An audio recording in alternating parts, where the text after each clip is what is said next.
Internet para i-renew ang ating registration ng ating motor. So, andito tayo ngayon sa show sa may Boni, sa may Boher Emission Center. So, una sa lahat, mag-emission muna tayo mga kabomba.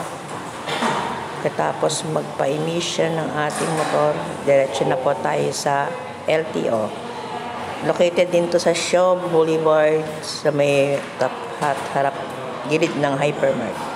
Ang insurance ay $670, ang emission $650. So, dito na tayo ngayon sa evaluation para ma-evaluate yung ating mga papel.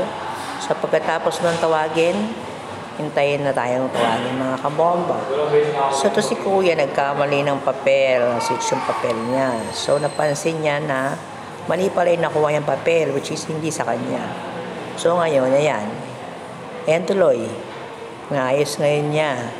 So, kayo mga kabomba, pag kukunin nyo na yung mga papel nyo, checkin nyo kung talagang sa inyo para hindi kayo balik-balik. Ayan, mga kabomba. Magbabayad na tayo sa cashier. Ayan, mga kabomba, nakita nyo yung mga plaka. So, kung may wala kayong plaka, kunin nyo na. Nakatambak na rito sa LTO. Wala. Tapos na. Wala pang isang oras kabomba. Registrado na motor. Bye-bye! Again, subscribe my YouTube channel, mga kabomba. Girl Bomba. Thank you. Salamat.